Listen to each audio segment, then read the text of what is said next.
Weather alert all day long as we get into the evening. We're already starting to see a little bit of this taper off, but heading into the evening, we'll start to see an improvement too. But the weather alert is going to continue for the afternoon. Flooding, obviously the main threat here, as we've seen several inches of rain, some spots seeing 3, 4, and close to 5 inches of rain.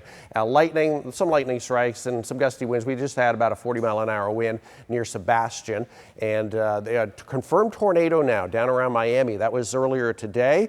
That was EF0 tornado that rolled through southwest Miami-Dade, and that threat for tornadic activity is very low at this point. But we're watching all of it for you. The heaviest rain and one of our strongest rain squalls has pushed through Palm Beach County, is now working in through the Treasure Coast. It is Stewart, Port St. Lucie, Vero, Fort Pierce, up into Sebastian. Heavy downpours here, near zero visibility on roadways. Take it easy if you're driving. I drove through this about an hour and a half ago, and it is slick roads. It's tough to see at times, and it is moving quickly with some gusty winds. So you got to hold on to that steering wheel as you drive over the overpasses. And look at what is happening across Palm Beach County. So we get a bit of a break right along the coastline. The rain's almost done, but now more rain is starting to fire up down around Lauderdale and Pompano and Deerfield, and some heavy downpours. And we're going to have to keep an eye on that because it is headed in our direction through the afternoon.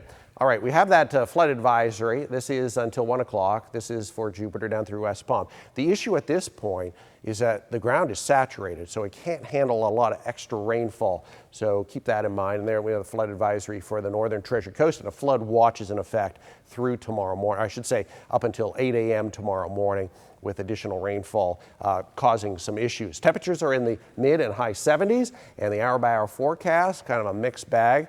I would not be surprised if we see the sun break through, especially in Palm Beach County, through the afternoon, but we also see some more rainfall. We have, of course, Storm Prediction Center issuing an excessive, moderate threat for excessive rainfall here, and there is a marginal threat for severe weather in the form of strong and severe thunderstorms, although that is tapering off. Now, the computer models have not been doing a great job, but the trend is for drier weather to move in gradually through the afternoon and evening. Small craft advisory for boaters. We have seas about 2 to 5, and your forecast today, scattered showers and thunderstorms, 79, and that flood watch is in effect. Tonight, I should say, 75, and still lingering rain around, and a few downpours, some heavy downpours possible. As we get into tomorrow, still unsettled, a little more in the way of sunshine, but it'll be gradual clearing during the day. And the 7-day forecast looking nice as we roll through the week. It's hot and humid,